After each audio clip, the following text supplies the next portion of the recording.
58 पर 3 से 300 पार पहुंचाया, इन 5 ने इंडिया को फंसाया। डेरिल मिचेल और ग्लेन मैक्सवेल ने भारतीय सिलेक्टर्स को आईना दिखाया। जी हां, ओडीआई सीरीज का तीसरा और फाइनल मुकाबला खेला गया इंदौर में, जहां पर भारतीय टीम के गेंदबाजों को भारतीय पिचों पर ही न्यूजीलैंड के बल्लेबाजों ने कड़ा सबक सिखा दिया। इस मुकाबले में शुरुआत तो भारतीय गेंदबाजों ने अपने पक्ष में की, तेज तर्रार शुरुआत दी और न्यूजीलैंड को बैक टू बैक जल्दी झटके दिए। लेकिन 3 विकेट गिरने के बाद ऐसा लगा कि भारतीय गेंदबाज विकेट लेना तो दूर की बात, अच्छी तरह से गेंदबाजी करना भी भूल गए हैं। और न्यूजीलैंड के बल्लेबाजों ने जिस तरह की चौतरफा बल्लेबाजी की, उसके बाद तो भारतीय दर्शक भी भौचक्के रह गए।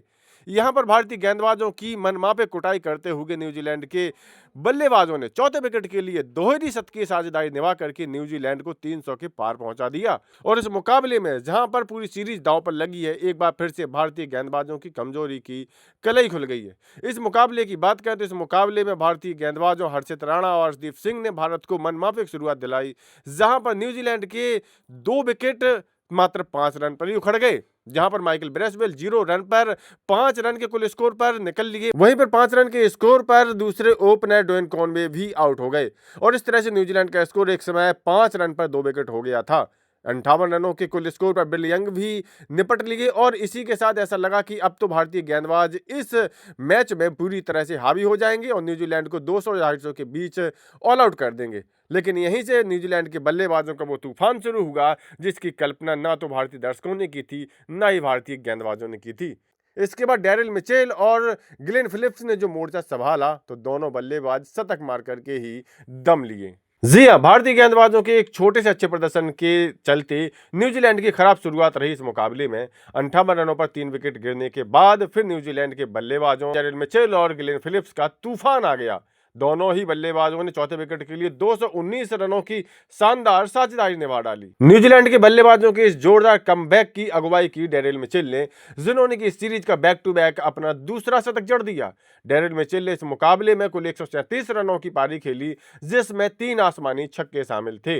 उनकी इस बैक टू बैक शतक की पारी के साथ साथ ग्लेन फिलिप्स का तूफान भी आया।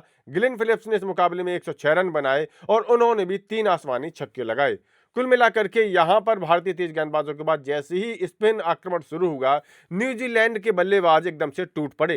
कुलदीप यादव के स्पेल की पहली ही गेंद पर डेरिल मिचेल ने जो शानदार छक्का लगा करके उनका स्वागत किया, उससे उनके तेवर जाहिर हो गए। इस मुकाबले में भारतीय स्पिनरों ने बेहद निराशाजनक प्रदर्शन किया। भारतीय स्पिनरों कुलदीप यादव और रविंद्र जडेजा ने कुल मिलाकर के 12 ओवर की गेंदबाजी की, जिसमें दोनों ही गेंदबाजों ने 89 रन लौटाए। यहां सिर्फ और सिर्फ कुलदीप यादव को 1 विकेट मिला, जबकि रविंद्र जडेजा को कोई विकेट नहीं मिला।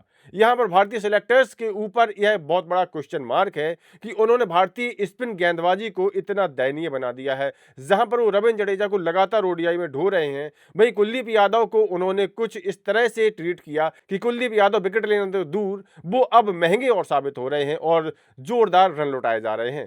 तेज गेंदबाजी आक्रमण की भी यही कहानी है, जहां पर टैलेंटेड गेंदबाज मोहम्मद शमी जैसे गेंदबाज बैठे हुए हैं घर पर, वहीं पर बार बार हर्षित राणा, प्रसिद्ध कृष्णा जैसे गेंदबाजों को आगे ला करके चयन करता पता नहीं क्या प्रूव करना चाहते हैं। इसके अलावा नीतीश कुमार रेड्डी वाली कहानी तो अलग ही चल रही है। जबरदस्ती चयन करता यहां पर नीतीश कुमार रेड्डी को ऑलराउंडर बनाने पर तुले हुए हैं।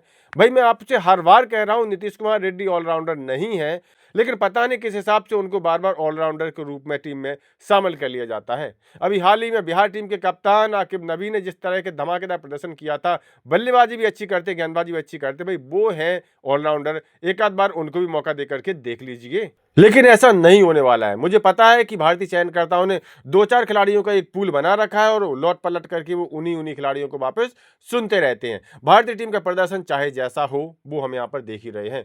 कुल मिलाकर के तीसरे ओडीआई मुकाबले में भारतीय टीम के इस खराब प्रदर्शन पर आपकी क्या राय, अपनी राय कमेंट करके जरूर दें। साथ ही साथ स्पोर्ट के सभी अपडेट के लिए cricket updates YouTube channel subscribe जरूर कर लें, क्योंकि क्रिकेट अपडेट यानी मैच के पहले भी, मैच के बाद भी।